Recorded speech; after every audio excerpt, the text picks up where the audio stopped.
할렐루야. wisdom 요리 문답 162문입니다. 질문은 성례란 무엇인가? 이고요. 성례는 그리스도께서 그분의 교회에 제정하신 거룩한 규례인데 은혜 언약 안에 있는 자들에게 그리스도의 중보의 은덕을 표하고 인치며 나타내기 위한 것입니다. 이는 또한 그들의 믿음과 다른 모든 은혜들을 강화하며 증진시키고 그들로 하여금 순종하게 하여 그들 상호간의 사랑과 교제를 증거하고 귀 간직하게 하며 그들을 은혜 언약 밖에 있는 이들과 구별하게 합니다. 이렇게 답변하고 있습니다. 성례는 이라고 하는 말로 답변을 시작하죠. 성례가 뭔가? 라틴어로 세크라멘툼이라고 하는 말입니다. 이것은 보증, 서약, 특히 전쟁에서 동맹을 말할 때 쓰는 말이지요. 이 단어는 헬라어의 미스테리온이라고 하는 단어를 번역한 것입니다. 미스테리온은 하나님께서 계시해 주지 않을 때까지 모르고 있었던 것, 비밀이라는 거죠.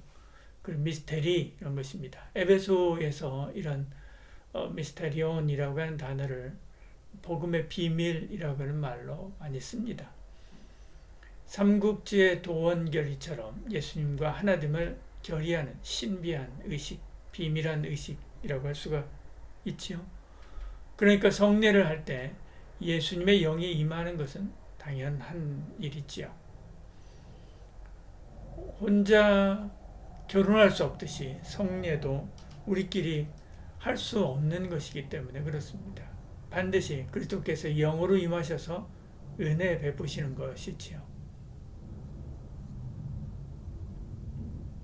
답변 이어서요. 그리스도께서 그분의 교회에 제정하신 거룩한 규례인데 그렇게 이야기합니다. 웨스터민스터 소요리 문답 92문은 성찬, 성례를 이렇게 말합니다.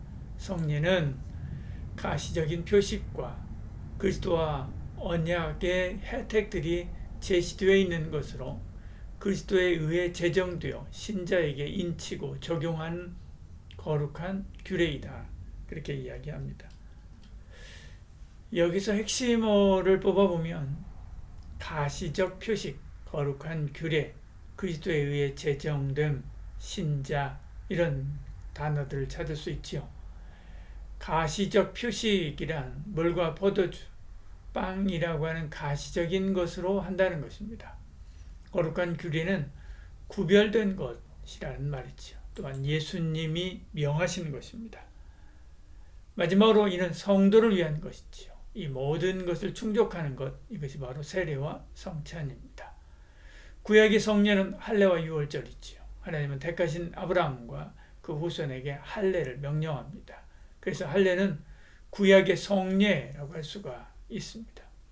이처럼 세례와 성찬도 성자 하나님이 그의 몸된 교회에 명령하신 것이죠. 마태복음 28장 19절 이렇게 말씀하죠. 그러므로 너희는 가서 모든 민족을 제자로 삼아 아버지와 아들과 성령의 이름으로 세례를 베풀고, 고린도전서 11장 25절도 이렇게 말씀합니다. 식후에 또한 그와 같이 잔을 가지시고 이르시되 이 잔은 내 피로 세운 새 언약이니 이것을 행하여 마실 때마다 나를 기념하라 하셨으니 말씀하죠. 성자 예수님의 명령입니다. 예수님은 성찬을 교회에게 교회를 위해서 하신 거룩한 규례지요. 그러므로 교회 밖에서 성례를 행하면 안 되는 것이지요.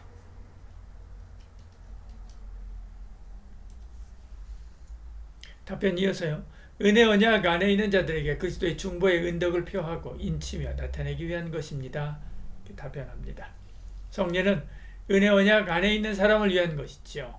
은혜 언약은 행위 언약이라고 하는 말하고 반대죠. 행위 언약은 어떤 행위를 하거나 하지 않거나에 따라 복과 저주가 있는 것이죠. 선악과가 그 대표적인 행위 언약입니다. 그렇지만 은혜 언약은 어떤 행위에 대한 조건이 없지요. 오직 예수님을 믿는 믿음뿐입니다. 그 믿음에 따라 복과 저주가 나뉘는 것이죠. 대표적인 은혜의 언약이 십자가 복음입니다.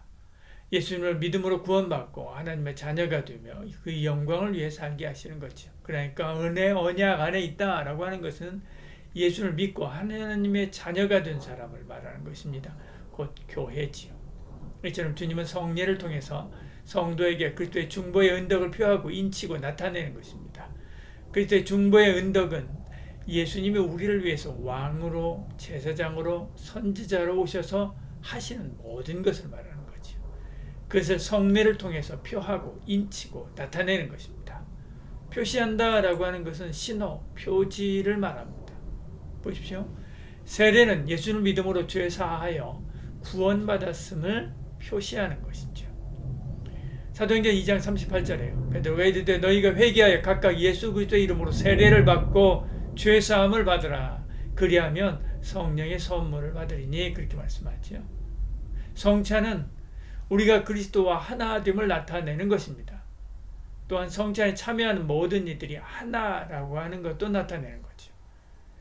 고린도서 10장 16절 이렇게 말씀합니다. 우리가 축복하는 바 축복의 잔은 그리스도의 피에 참여함이 아니며 우리가 떼는 떡은 그리스도의 몸에 참여함이 아니냐 이렇게 말씀하죠. 인침은 도장 찍는 것입니다. 성령의 참여함으로 구원받은 하나님의 자녀가 되었음을 확증하는 것이죠. 나타낸다라고 하는 것은 보여주는 것이죠. 물과 빵과 포도주라고 하는 실물로 보여주는 것입니다. 그러므로 은혜 언약 안에 있는 교회는 계속해서 이 성례를 통해서 예수님의 십자가 희생을 기념하고 또 나타내야 되는 것입니다. 답변 이어서요. 이는 또한 그들의 믿음과 다른 모든 은혜를 강화하며 증진시키고 이렇게 말씀하죠. 성례에 참여함으로 다시 십자가를 경험하게 됩니다. 그러니까 믿음이 강하고 단단해지는 거죠. 또한 내게 주신 다른 모든 은혜 위에 은혜를 더하게 됩니다. 더 굳센 믿음으로 내게 주신 은혜에 감사하며 나아가기 때문에 더 큰 은혜가 임하는 것이죠. 하나님의 말씀, 곧 설교를 듣는 것만큼이나 큰 은혜가 있는 것입니다. 그렇지만 이 둘의 역할은 다릅니다. 말씀은 들음으로 믿음을 주지만 성례가 믿음을 주거나 하지는 않습니다. 성찬식 한다고 모르던 예수님을 알고 믿는 것이 아니지요. 오히려 참 믿음의 성도인 세례교인만 성찬에 참여하게 되는 것입니다. 그러나 더 굳센 믿음이 되도록 하지요. 더 큰 은혜의 자리로 이 성례가 우리를 나아가게 합니다. 답변 이어서요.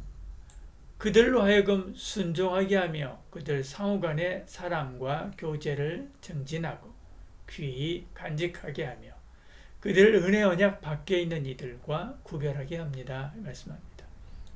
하나님의 말씀을 복음을 듣게 하는 것이라고 한다면 성례는 복음을 눈으로 보고 손으로 느끼고 입으로 맛보게 하는 거죠. 시각, 미각, 촉각을 통해 생생하게 복음을 체험하는 것입니다. 그래서 더 살아있고 생생한 믿음 생활을 하게 합니다. 이전보다 더 하나님 말씀에 순종하게 하는 것이죠. 또한 성도 상호 간에 사랑의 교제를 이루게 합니다. 한 떡에 참여하여 그리스도와 연합하니까 우리끼리도 형제 자매로 하나됨을 확인하는 것이죠. 그래서 에베소서는 믿음도 하나요 세례도 하나로 우리를 하나 되게 하셨으니 서로 용납하고 사랑하라 그렇게 말씀하죠. 우리는 세례와 성찬을 통해서 한 하나님 아버지의 자녀, 한 분 예수님을 통해서 구원받은 한 백성, 한 분 성령님으로 하나 됨을 확인하기 때문에 그렇습니다. 하나님의 자녀는 세상 사람과 구별되어야 하지요. 너희는 떠날지어다 거기서 나오고 부정한 것을 만지지 말지어다 그 가운데서 나올지어다 여호와의 기구를 매는 자들이여 스스로 정결하게 할지어다. 이사야서 52장 11절 말씀입니다. 성례는 이렇게 구별된 하나님의 자녀라고 하는 표시이면서 증거입니다. 성례에 참여하면서 구별된 백성으로 살아야 되는 것을 다시 확인하고 또 우리는 확인하게 되는 것입니다. 기도하겠습니다. 주님, 세례와 성찬을 통해 우리가 하나님을 확인하고 서로 사랑하고 섬김으로 하나님이 기뻐하시는 영적인 한 가족이 되게 하여 주시옵소서. 예수님 이름으로 기도드리옵나이다.